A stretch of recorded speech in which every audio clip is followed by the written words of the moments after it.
साहिब की।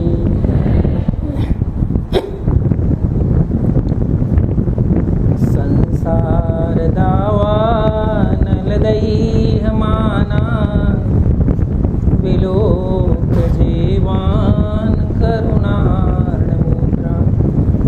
वचोमृतं यो विमलं ववर्ष, तं वारिवां कमपि प्रणो। यदीयपादोदक सेचनेन, स्थाणो प्रपेदे तरुभावमाशु। वन्द्यस्ततां यो महनीयकीर्तिस्, तं श्रीकबीरं सततं नमामि। तं श्रीकबीरं सततं नमामि।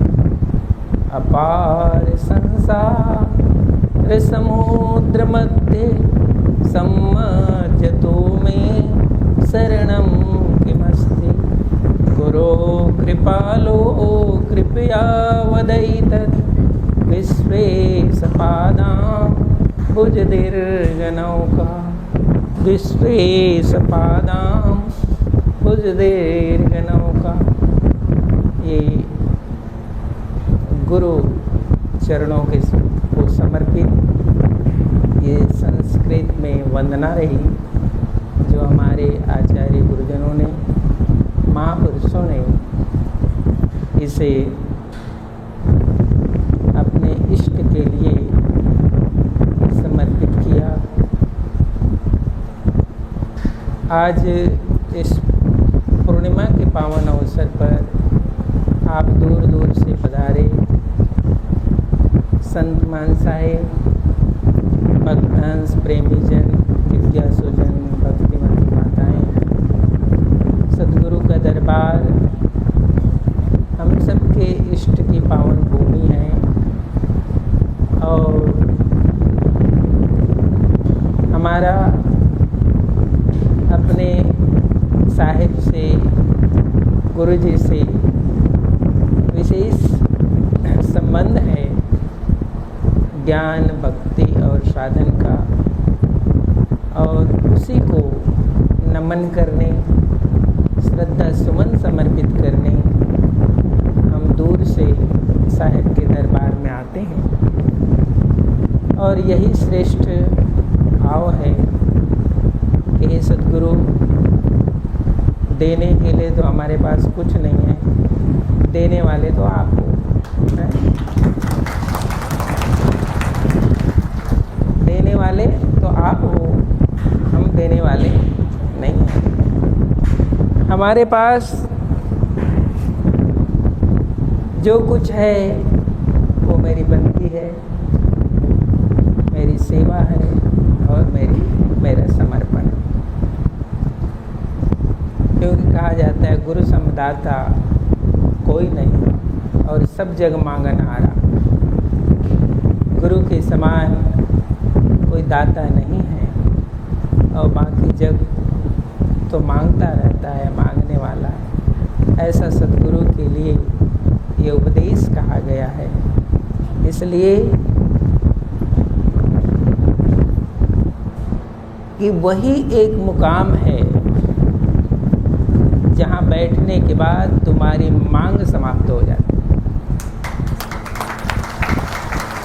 वही एक मुकाम। और निश्चित रूप से इसीलिए वो श्रेष्ठ दाता है कि जिस मुकाम में स्थित होने के बाद क्या मांगो कुछ थिर न राई। भाव क्या आता है, अब क्या मांगना साहेब, कुछ तो स्थिर रहने वाला नहीं है। मांगते मांगते मैं ही थक जाऊंगा, लेकिन वो मांग पूरी भी नहीं होगी और कोई स्थिर भी होगा नहीं। इसलिए एक मुकाम में आकर के वो छोड़ देता है मांगना। जिस दिन हम उस प्रभाव से प्रभावित होते हैं, तब समझ में आता है कि गुरु का ज्ञान क्या है।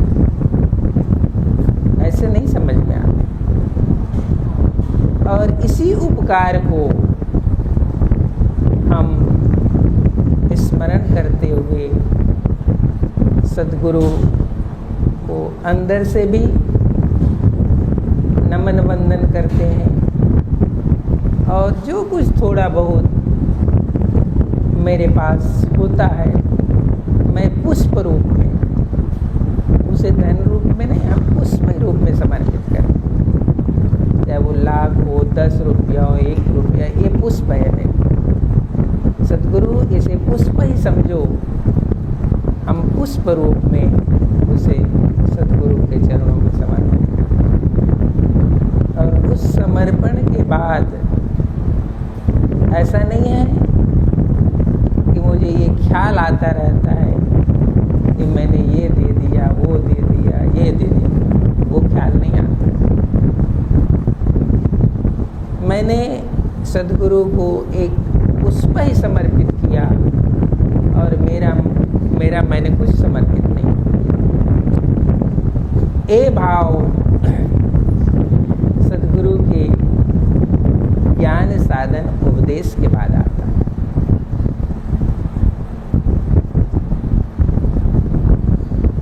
यही हमारा और अपने सद्गुरु से एक विशेष रिश्ता है, विशेष संबंध है। और गुरु पूर्णिमा की महिमा बताई गई कि हम उस उपकार को स्मरण करने के लिए, चलो वैसे तो हर शिष्य रोज ही अपने इष्ट को स्मरण करता है, ऐसा नहीं है कि वो स्मरण नहीं करता, वो रोज ही स्मरण करता है। किसी रूप में स्मरण करता है, लेकिन रोज स्मरण करता है। और रोज स्मरण करता है तभी भक्ति जागृत होती है। भक्त वृद्ध हो ये चलेगा, भक्त पुराना हो ये चलेगा, भक्ति पुरानी हो ये चलने वाला। भक्त कितना ही पुराना हो ये तो ठीक है, लेकिन भक्ति पुरानी नहीं होती। भक्ति हमेशा नहीं होती है, यही तुम्हारी साधना है। और जिसकी भक्ति पुरानी हो गई फिर उसके बाद कुछ बचा नहीं है, सब चिड़िया चुग गई फिर। अब पछताए होत क्या, जब चिड़िया चुग गई, अब तो वो चिड़िया चुग गई खेत, तुम्हारे पास कुछ है नहीं है। भक्ति हमेशा नहीं होती है, और नई भक्ति ही तुम्हें सब जंजाल से रक्षा करती है, सब बंधनों से रक्षा करती है। और भक्ति पुरानी हो गई तो तुम्हारे हाथ से वो ताकत छूट गई। इसलिए सद्गुरु की दी हुई भक्ति वो कभी पुरानी नहीं होती है, वो शाश्वत होती है, वो निरंतर होती है, वो अहोभाव है, वो हमेशा बहता है।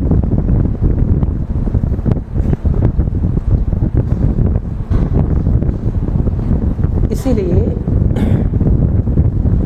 सद्गुरु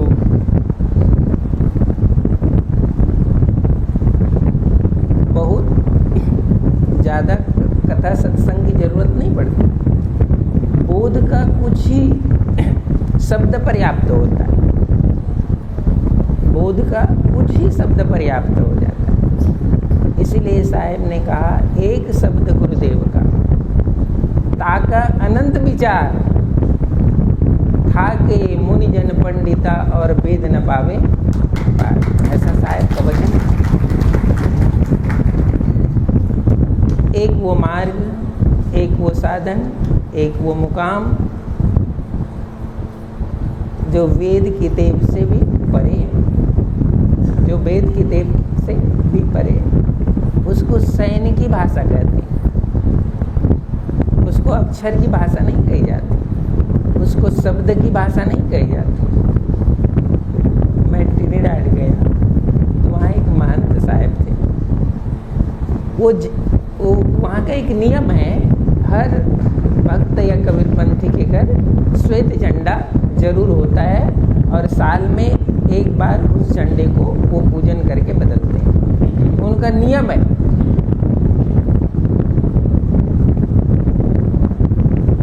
और श्वेत झंडा जिसके घर के सामने है, आप निश्चित समझ लो वो कबीरपंथी है। उस छोटे से टापू में ये पता चल जाता है कि कबीरपंथी। तो मैंने उनसे पूछा कि साहब इस झंडे में कुछ लिखा नहीं है, केवल झंडा ही है, सब श्वेत। तो उसने क्या कहा जानते हो साहब, उसमें लिखा है लेकिन अक्षर नहीं है, वो निहक्षर है, वो दिखता है। उसने क्या कहा, वो अक्षर नहीं है ना। और यही साहब का मार्ग है जो अक्षर से परे। अक्षर प्रवेश होता है, निहक्षर मुकाम होता है। अक्षर छूटता है, अक्षर पीछे रह जाता है और निहक्षर शाश्वत होता है। तो वो निहक्षर मुकाम। इसीलिए सद्गुरु के जो शब्द है, सद्गुरु का जो उपदेश है, वो अच्छे गुरुजनों से सुनोगे तब कोई पकड़ में आएगा, नहीं तो ये पकड़ आता नहीं है। हम उसे पकड़ नहीं पाते, वो धारण नहीं कर पाते। और फिर भटकना ही भटकना रह जाता है। मन भटक जाता है, जिज्ञासा भटक जाती है, तुम्हारा संकल्प विकल्प भटकता ही रहता है, एक मुकाम उसको मिलता नहीं। इसलिए साहिब कहते हैं तंथीर मंथीर वचन थीर सुरत निरत थीर होय। कहें कबीर उस दास का वो पला न पकड़े, वो काल भी उसके पला को पकड़ नहीं सकता, जहाँ उसकी वो स्थिर मुकाम है, स्थिर साधन। ऐसा सद्गुरु का उपदेश है। इसीलिए आप किस पात्र में हो, कौन सी पात्रता में आपका ज्ञान है,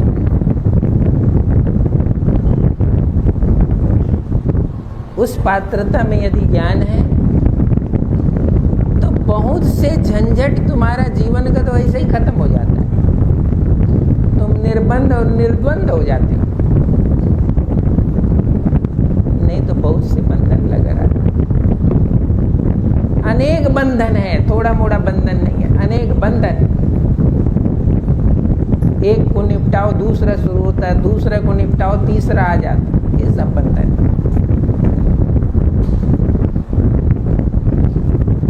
निर्बंध मुकाम की प्राप्ति सद्गुरु की दया से प्राप्त हो।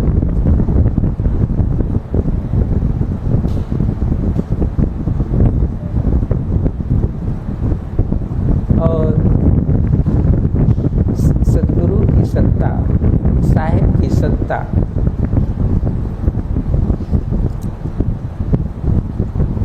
विद्यमान रहती है, लेकिन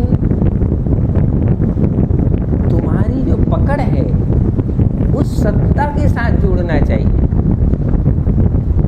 सद्गुरु रूपी सत्ता से तुम्हारे लगाव, तुम्हारा जुड़ाव होना चाहिए, तभी तृप्ति की अवस्था आती है, नहीं तो अतृप्ति बनी रहेगी।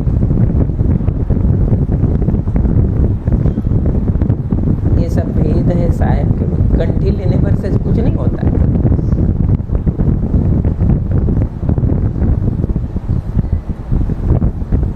कंठी किस लिए ले रहे हो? क्या उसकी महिमा है? क्या उसका महत्व है? पता है? पता हो तब तो कंठी तार देगा, नहीं पता हो तो कैसे कंठी तार देगा?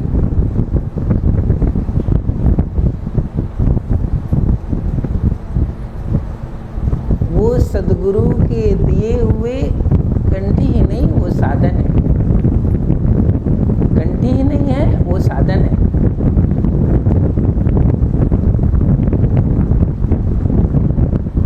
इतना ही नहीं है,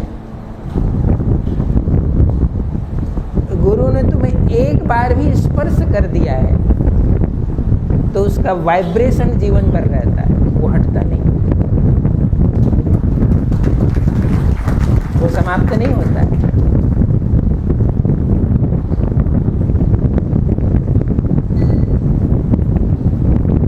ये भक्ति रूपी साधन जिस जीव को प्राप्त होता है,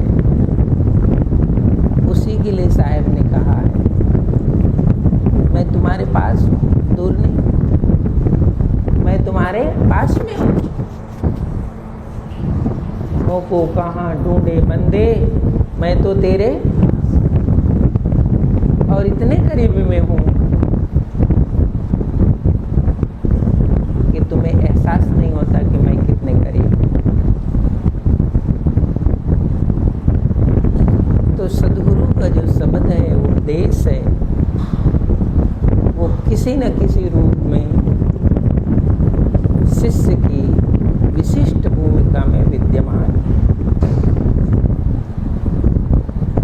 उसके लिए गुरु पूर्णिमा है, उस सबके लिए गुरु पूर्णिमा नहीं, उसके लिए है गुरु पूर्णिमा। उसमें तड़प पैदा होती है, उसमें प्रेम पैदा होता है, उसमें अनुराग पैदा होता है। अनुराग नहीं है, प्रेम नहीं है, तड़प नहीं है भक्ति और सद्गुरु के प्रति, तो साहब बहुत दूर, साहब पास नहीं है, बहुत दूर। मैं ढूंढ ढूंढ कर हारा सतगुरु, मिला न दरस तुम्हारा। ये धर्मदास साहब ने कहा। काशी मथुरा और अयोध्या, ढूंढा गढ़ गिरनारा, 68 तीरथ ब्रह्म ब्रह्म आया, दरस है तू बहु बारा सतगुरु, मिला न दरस तुम्हारा। वो भूमिका में पहुंच गया। धर्मदास एक शिष्य है, ये गुरु पूर्णिमा है ना, धर्मदास एक शिष्य है। वो कह रहा है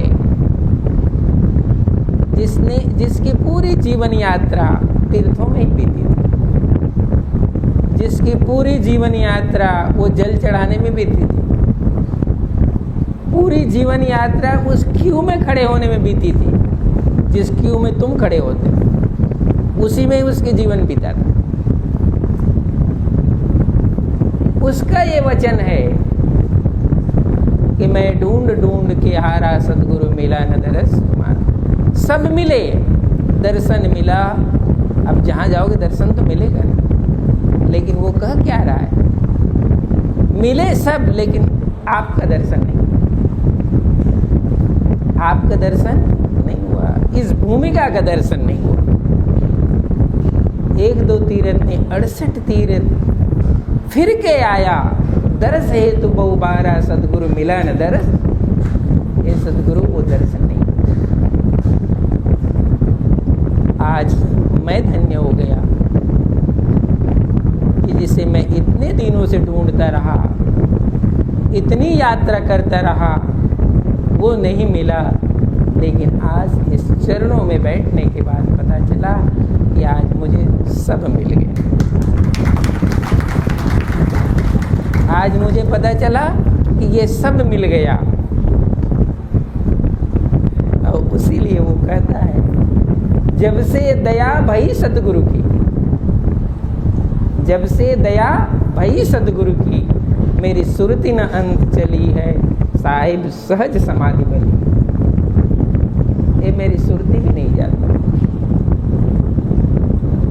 आज सुरति कहाँ चली गई? आज मेरी सुरति उस अमर लोक की ओर चल चुकी, जिसका आपने मुझे वेद बताया था, जिसका आपने मुझे रास्ता बताया था। साहिब की भक्ति में यदि तुम्हें लगना है तो धर्मदास साहब के अनुराग में तुम्हें प्रवेश करना चाहिए, नहीं तो छूट जाएगा। धर्मदास साहब के अनुराग में प्रवेश करो। इसीलिए धर्मदास साहब को जब साहब ने कुछ बोध दिया तो उस खंड का नाम ही अनुराग सागर है। वो क्या है? अनुराग सागर ही उसका नाम है। तुम उस अनुराग में प्रवेश करो।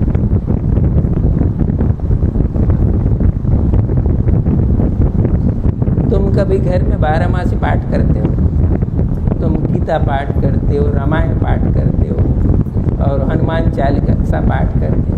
कभी 12 मासी पाठ करो। वो 12 मासी सब वेद और शास्त्र का निचोड़ है। उसको पढ़ो, उसको पाठ करो, उसको समझो। उस धर्मदास साहब ने क्या कहा? वो 12 मासी में लिखा हुआ।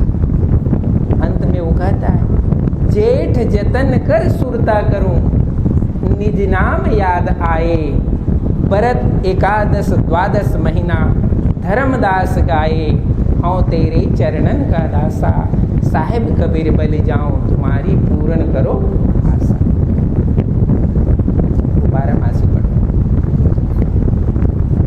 जिस दिन तुम 12 मासी समझ लोगे तो दूसरे किसी साधन को पढ़ने की जरूरत नहीं पड़ेगी। और नहीं समझोगे तो सब पढ़ने के बाद भी नहीं समझ सकते।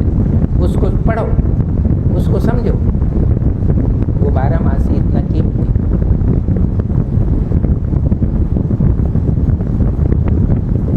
वो हर सदगुरु के पंथ के जो शिष्य हैं, साधक हैं, उसको वो 12 मासी याद रहना चाहिए।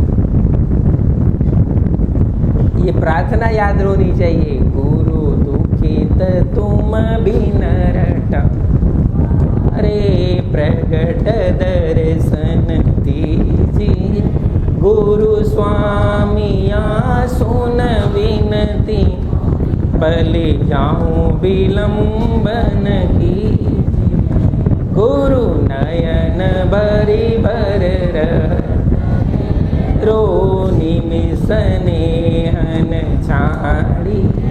गुरु बाह दीजे बंदी छो, अब की बंद छुड़ा।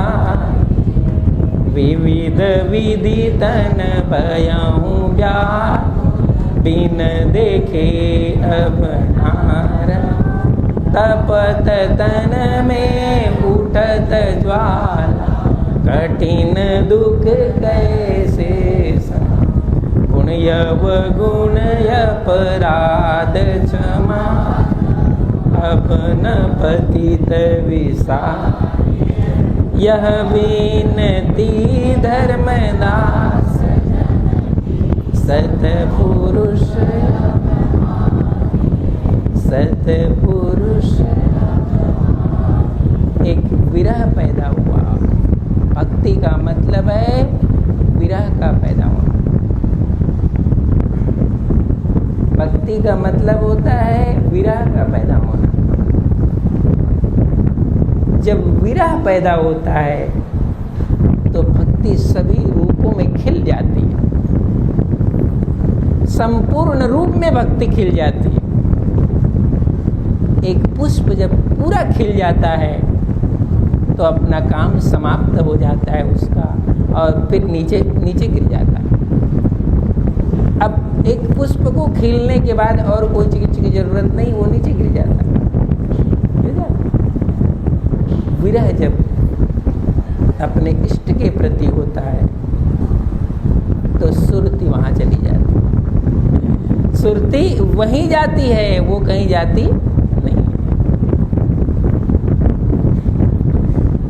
तो सद्गुरु के प्रति विरह का अवसर होता है। गुरु को ये अवसर विरह का हो। इसीलिए उस शिष्य को, उस पल को हमेशा याद रखना चाहिए जिस दिन पहली बार तुम्हारे गुरु से तुम्हारा संबंध बना। वो पल हमेशा याद रखना, वो घड़ी हमें हमेशा याद रखनी चाहिए। वो कभी विस्मृत नहीं होना चाहिए। ये महिमा है गुरु पूर्णिमा, ये महत्व है गुरु पूर्णिमा। इसलिए एक यात्रा है संसार की, जहाँ दूर यात्रा करनी पड़ती है। एक यात्रा है भक्ति की, जो दूर से समीप आनी पड़ती है। जो बहुत दूर से समीप आते हैं, दूर नहीं जाते, हम समीप आते हैं। जितना समीप आते हैं, जितना समीप आते हैं, भक्ति प्रगाढ़ होकर खिल जाती है। और संसार का नियम है, जितना तुम दूर जाते हो, जितना तुम दूर जाते हो संसार में, उतना तुम फैल जाते हो। भक्ति में वो समीप आता है, अपने इष्ट के समीप आता चला जाता है। बहुत रहस्य, भक्ति का बहुत रहस्य। इसलिए गुरु की महिमा अनंत है। जिसने अनंत किया उपकार, लोचन अनंत उघारिया और अनंत दिखावना। उसकी महिमा अनंत है, उस भक्ति की महिमा अनंत है। सब धरती कागज करूं, लेखनी करूं बन राय, 7 समुद्र की मछी करूं और गुरु गुण लिखाने। सहजोबाई को पढ़ना, रत्नाबाई का अष्टक पढ़े हो तुम्हारे संध्या पाठ में? संध्या पाठ में है ना रत्नाबाई का अष्टक। तुम तो इतना फास्ट पढ़ते हो कि तुम उसमें क्या लिखा है नहीं समझ पाते। उसको धीरे धीरे पढ़ो। ये रत्नाबाई तुम्हारे जैसी शिष्या थे कबीर साहब की। जैसे तुम शिष्या हो, वैसे वो कबीर साहब की शिष्या थी। उस रत्नाबाई ने अष्टक लिखा है, उसको पढ़ना। संध्या पाठ में जो अष्टक है वो रत्नाबाई का है। उसमें कैसी भक्ति, कैसी प्रार्थना है, कैसी विरह है, वो उसमें लिखा है अष्टक में। इसीलिए मैं बार बार कहता हूँ, बहुत यात्रा करने की जरूरत नहीं। थोड़ा सा एक मुकाम, एक शब्द तुम में उतर गया और तुम्हारा जन्मों जन्मों का ये जो संशय है वो मिट जाता। बहुत यात्रा नहीं करनी पड़ती। ये रत्नाबाई ने उस अष्टक में बताया। तो आप सब उस धाम में आए, उस गुरु दरबार में आए, जहाँ पर साहेब की प्रगट भूमि है और हमारे लिए, आने वाली पीढ़ी के लिए, पूरे कबीर पंथ के लिए, हमारे गुरुदेव पंथ श्री उदित नाम साहेब ने एक संकल्प किया था कि जब साहेब रहते थे, ज्येष्ठ का पूनम होता था, बहुत ज़्यादा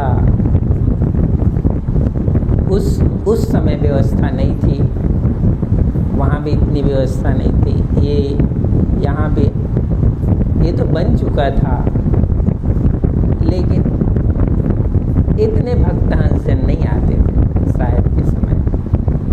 लेकिन फिर भी साहेब ने निश्चित रूप से आज की घड़ी को देखा था। उस समय आज की घड़ी को देखा था उन्होंने कि आज भले थोड़े लोग हैं, बाद में बहुत लोग आएंगे और यहाँ भी जगह नहीं मिलेगी। ऐसा उस समय साहब ने देखा था और उनका देखा हुआ आज तुम्हें दिखाई पड़ता है। जब ज्येष्ठ पूनम में आओगे, ज्येष्ठ पूनम में आओगे तो यहाँ जगह मिलती, गर्मी भले कितनी हो लेकिन जगह मिलती। तो वो साहेब ने एक संकल्प किया था कि जो भी साहेब के हंस आए, साहेब के भक्त आए और साहेब को पा कर जाए, यहाँ आने के बाद साहब को पाले हो। अब साहब को कैसे पाना है, इसकी जुक्ति है तो पालोगे, और जुक्ति नहीं है तो नहीं पा सकते। इसकी जुक्ति चाहिए साहब को पाने का, उस जुक्ति से पाना। और बहुत लंबी यात्रा हुई इस स्मारक निर्माण की। साहब ने सब कुछ खड़ा तो कर दिया। पंच श्री हजूर मुकुंद मणिनाम साहब ने भी गुंबज और तालाब बना दिए, लेकिन समय के हिसाब से इसे कुछ सजाना था, इसे थोड़ा रूप देना था, जिसकी कल्पना साहब ने की थी। वो समय ऐसा था, अब वो कालखंड ऐसा था कि वो स्वरूप नहीं बन पाया। तो हम सोचते हैं ये साहब का संकल्प है, उनकी ही दृष्टि है, उनकी आत्मा की पुकार है, उनकी आत्मा की आवाज़ है। हमें इसे उसी अनुरूप बनाना है जो जिस अनुरूप साहब ने संकल्प किया था। इस पूरे स्मारक के हर जगह पर साहब के पदचिन्ह, पंच श्री हजूर उदित नाम साहब। इस पूरे लहरतारा की ज़मीन पर सतगुरु कबीर साहब के चरण रज का तेज है, क्योंकि उनके चरण रज यहाँ पड़े थे, उसका तेज यहाँ है। और यहाँ से एक प्रकाश, सतलोक से प्रकाश तो यहाँ आया, लेकिन यहाँ से प्रकाश तुम्हारे घर तक गया, तभी तुम यहाँ आए, तभी आप यहाँ आए हो। और बहुत खुशी हुई इस बात कि हमारे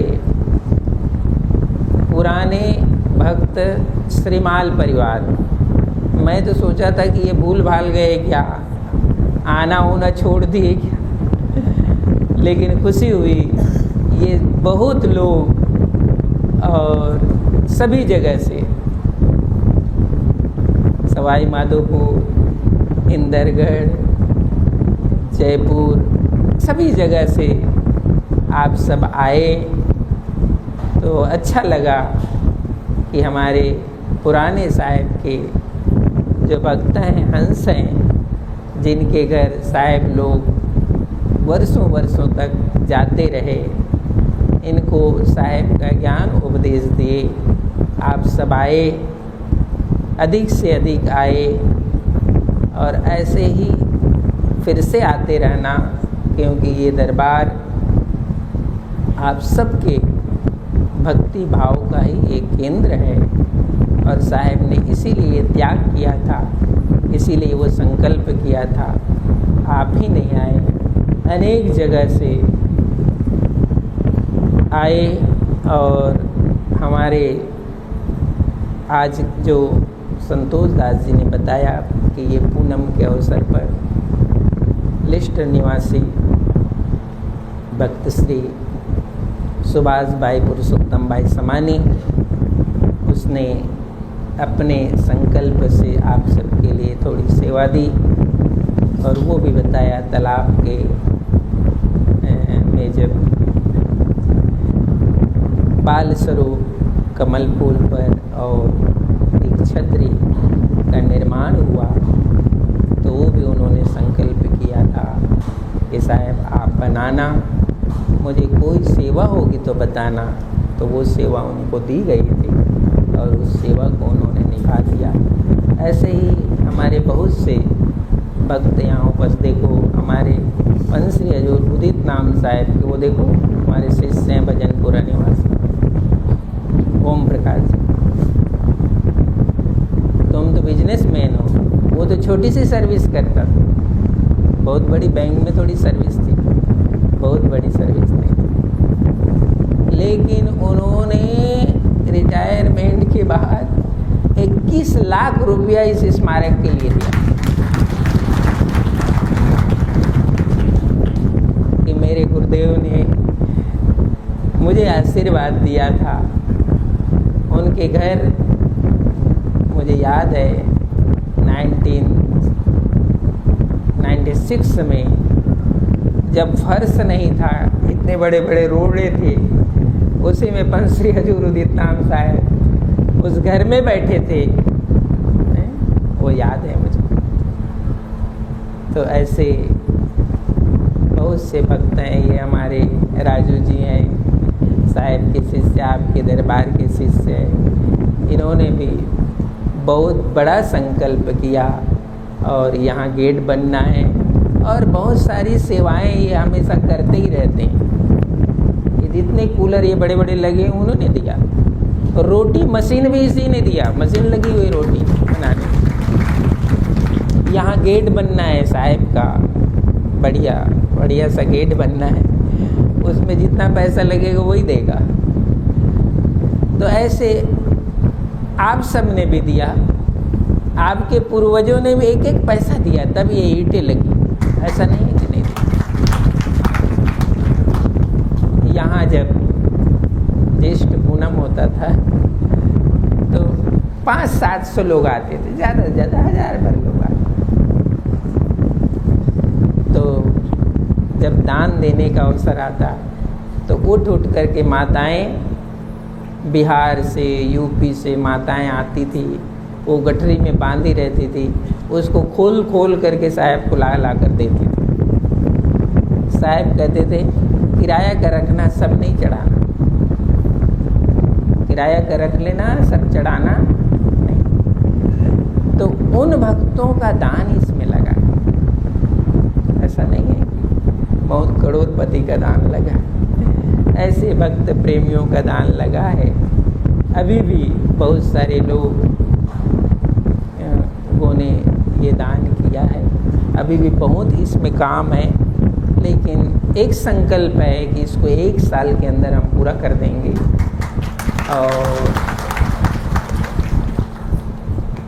उसके लिए जो भी करना पड़े वो करेंगे, है ना। जो भी करना पड़े आप भी करना। 1 साल में इसको पूरा करना है, तो जो भी करना पड़े हम करेंगे, और जो भी करना पड़े आप भी करना, ताकि 1 साल में इसको पूरा ही करना है। 1 साल में इसको पूरा करना है। ऐसे ही हमारे भक्त श्री कालूराम जी, उनके तरफ से भी एक और गेट बनना है यहाँ, वो भी कई लाख रुपए लगेंगे। इसमें दो दरवाजे, एक जिससे अभी आए वो एक बगल में है, तो वो दूसरा गेट भक्त श्री कालूराम जी के उससे बनेगा। और भी विदेश में कुछ एक माता आई है, उसको बताऊंगा नहीं, वो गुप्त दान करती है, तो गुप्त दान को बताना नहीं। अभी इस बच्चे ने कहा साहब किसी ने आपको ऐसे लपेट करके कपड़े में कुछ दे दिया, तो मैंने इधर फेंक दिया, तो उसने उधर फेंक दिया, तो उसमें तो 50,000 रुपया था, तो वो गुप्त ही दान है ना, वो गुप्त ही दान है। तो वही बहुत सारे लोग गुप्त दान करते हैं।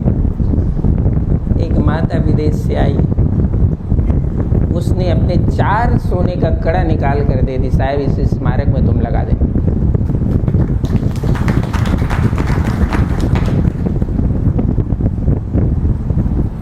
तो ये अपने इष्ट का धाम है, जिसको हम 1 साल में बनाने का संकल्प किया है, क्योंकि मेरे गुरुदेव ने यहाँ पर बिना चप्पल के चल करके इसको जिस कष्ट से और जिस संकल्प से यहाँ उन्होंने किया, वो आज भी हमें स्मरण है, वो हम भूले नहीं हैं। हम बच्चे ज़रूर थे, लेकिन वो सब हमें याद है। और अंत में साहब ने मुझे कहा था कि तो मेरी लहर तारी की सेवा करना। ये अंतिम उनका वाक्य था, जब मैं अंतिम में जामनगर साहब से मिल करके वहाँ से निकला कि साहब मैं जाता हूँ, क्योंकि व्यवस्था मैं ही देखता था। तो साहब तो बाहर भ्रमण में रहते थे, तो योग से मैं वो जामनगर में कबीर साहब को 600वीं प्राकट्य महोत्सव मनाया जा रहा था, उसी में हम गए थे, उसी में साहब भी गए थे। तो हम 2-3 दिन के लिए गए थे। तो कार्यक्रम पूरा हुआ तो मुझे यहाँ आना हुआ, तो मैं साहब से मिलने गया। तो साहब भेंट पर थे। तो साहब ने कहा कि मेरी लहरदारा की सेवा करो।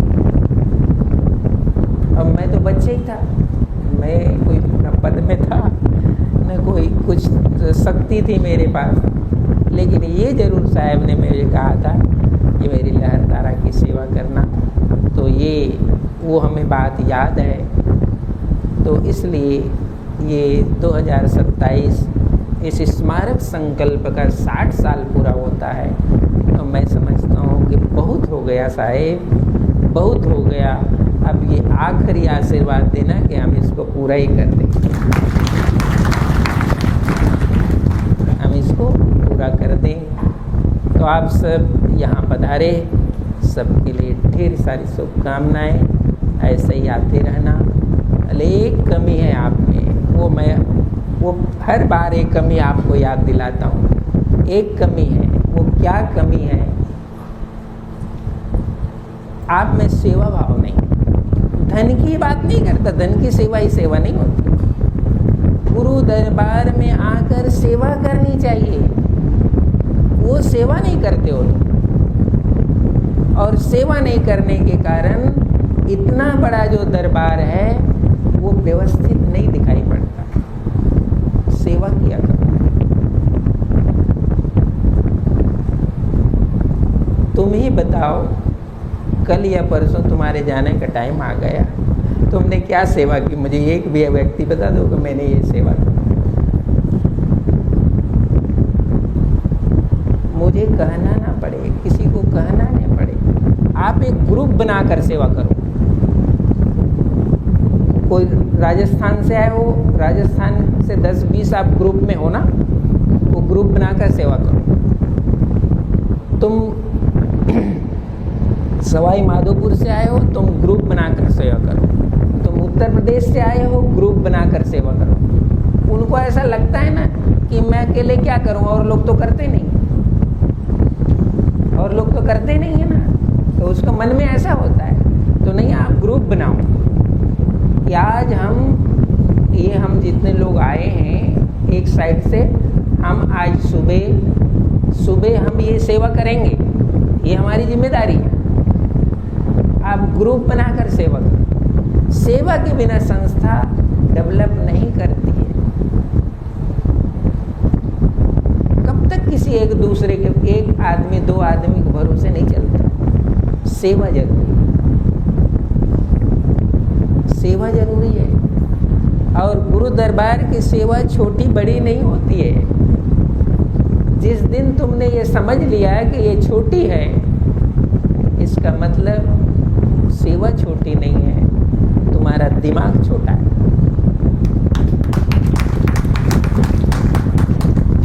सेवा छोटी नहीं, बड़ी नहीं होती। सेवा करना जरूरी। जब मैं आज ही सुबह गया, वहीं सब बैठे हुए हैं, चाय भी पिए और बैठे वहीं सब, वो चाय पी करके लोग फेंक रखे, कोई उठाता ही नहीं उसको। मैंने जा कर के कहा, तुम भगत हो, सत्संगी हो, क्या हो जी, तुम्हारे ही सामने ये चाय पी करके कप फेंके हुए हैं, तुम यहाँ बैठे हुए हैं, इसको कौन उठाएगा? आकाश से कोई उतरेगा? ग्रुप बनाकर सेवा करो, और जैसे ही सेवा करोगे ये डेवलप हो जाएगा, इसकी सुंदरता बढ़ जाएगी। यहाँ आ गए, मंदिर में कोई सेवा तुमको दिखाई पड़ती, वो कर लो। बिना ग्रुप बनाए एक आदमी से बात बनती नहीं है। ग्रुप में करोगे तो निश्चित रूप से तुम्हारी 1 घंटे की सेवा बहुत हो जाएगी।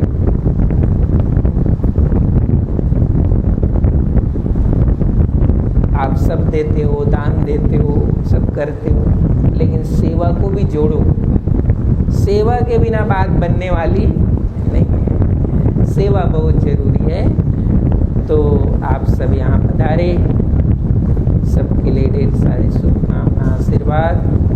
और हमारे क्या नाम, ये चेन्नई से आए सुनील जी, इनका भी संकल्प था। क्या नर्मदा, क्या नाम है तुम्हारा? हैं? हैं? नहीं, तुमने, हाँ, उसी के नाम से तुमने दान किया था। इन्होंने भी संकल्प किया था, हैं? 5 लाख रुपया इन्होंने अपने संकल्प को पूरा किया। और साहब के, और ये बेटा ही इस साहब के आशीर्वाद से आया। सेवा करेगा ना, ठीक। बोलो सदगुरु कबीर साहिब